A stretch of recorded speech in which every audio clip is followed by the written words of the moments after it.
Hello, today I'm going to talk about the forms of authorities. There are three forms of authority. First one is the traditional authority, is when a person or organization has power or influence derived from long-standing customs, beliefs, and or traditions. The second one is rational legal authority, is power made legitimate by law. Um, the third one is charismatic authority. It refers to power made legitimate by a leader's exceptional personal or emotional appeal to his or her followers. So the traditional authority includes monarchy, patriarchy, uh, patrimonism, feudalism, hereditary dictatorship, religion, racial superiority, caste system, tribal organization, the Pope. So countries including, give you a couple country examples such as North Korea is a form of traditional authority where they have a dictator ruling the country, and the kings or queens in England is also qualified as a traditional authority, although UK has more like voting system. They have a prime minister who really has the power, but it shows that traditional one example for the traditional authority. So rational legal authority is mostly, in my opinion, is through voting process. We know as democratic political system, including countries in U.S., Germany, South Korea, France, United Kingdom, Japan, and a lot of other countries also transform into a rational legal authority since they have some sort of a voting process to vote for the leaders they believe, or Congress they trust in. So charismatic authority is really for the leader, depend on the leader uh, who has this vision or energy that motivate his and her followers to pursue the same goal. Examples such as Steve Jobs, Elon Musk, Jeff Bezos, and many other enterprise leaders, especially the first generation, the founders of the firm, really a lot of them has this charismatic authority to have his and her followers and or investors to believe in their vision and eventually to achieve success of the firm. So the pros and cons for each authority. So traditional authority, for the pros, can mean a simple transfer of power. Yeah, if you think about it, for one person holding in traditional power, holding that power, and he or she can easily transfer that power to whoever they believe. Most likely they will pass to their sons or daughters or relative within their family. So it's also very clear who has the authority and who makes the final decision, who has the superiority over any other over laws. So and also the traditional authority supports the continuation of culture and traditions. But the problem comes is that it's difficult to dismantle, meaning that if we have this one person that who's in charge is not competent to lead a country or lead a organization, it's very difficult to remove them without any uprising or revolution. So, and the couple another couple lack of qualification, potentially restrictive. It's also really if you have a traditional authority, it's all based on luck for the common people. If your leader is competent or not competent, or just maybe a hunger for blood, that will really create a chaos within that country.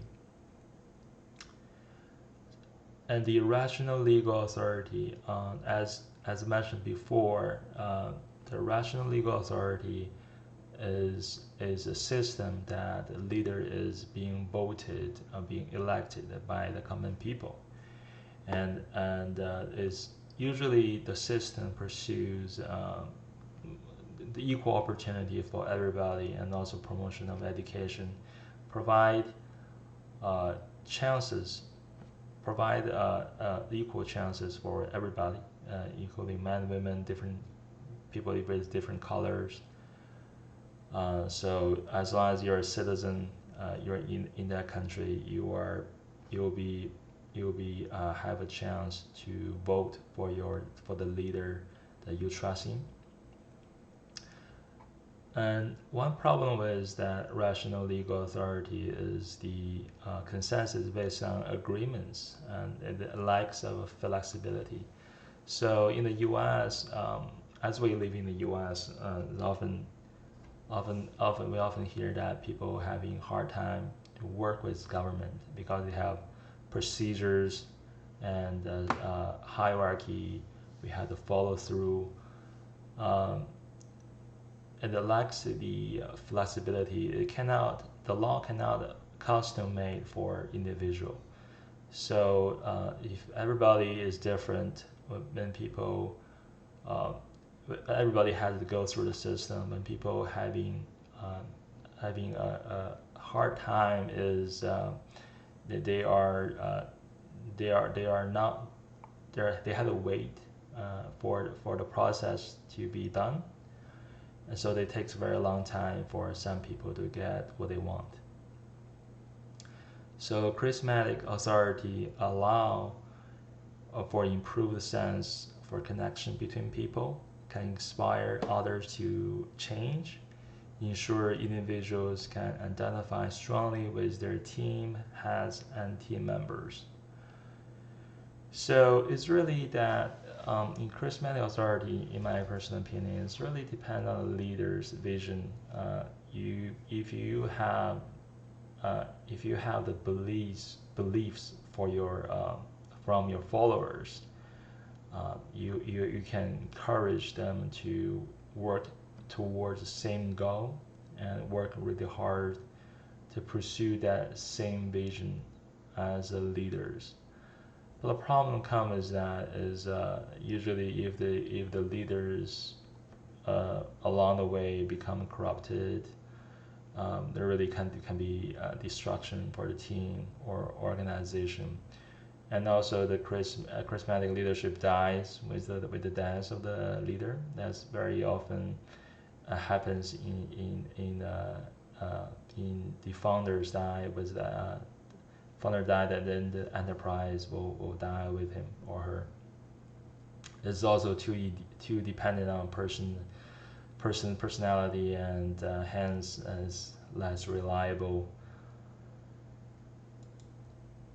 So what is good form of authority? What is most efficient form of authority? In my opinion, comparing those three, in traditional form, you would really depend on. It's similar like charismatic authority. It really depends on the leader. If the leader is competent and very visionary, uh, very forward-thinking, and really kind, then you will have really good country, and then everybody work with each other, and they pursue the same goal and create a better life for the common people.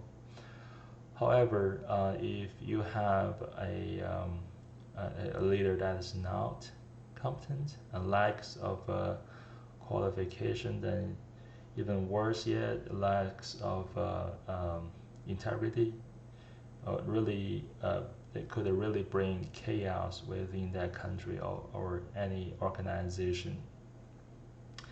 So in that, comparing to those two, I would say rational legal authority is better, since it provide a system, um, provide a group of system that will supporting whoever that's supporting the common people. So if you have everybody can elect their leader through the process. Then if you have a leader you elected that's is is is not qualified, then you can re-election. Then you can get rid of that person. And the problem with the rational legal authority is just that we still need a strong leader or a strong party to have a clear vision and strong sense of mission to bring better future for the people. In the United States, we often feels like there's nothing can be done, there nothing can be agreed on between the two major parties, between which are everybody knows Democrat and Republican. So that's created a sort of a problem for the American people.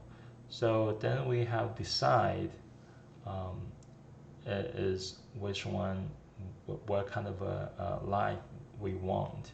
So the polarized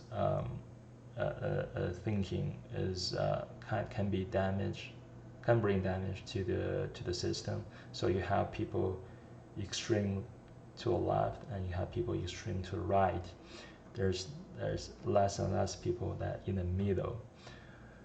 So that can be dangerous. But comparing those two, the rational legal authority have checks and balances in their system and can bring relatively can bring um, more equal chances to the common people. And in average, in the long term, as rational legal authority would be most efficient way, most fair way for the common people. So that is my presentation, and thank you very much.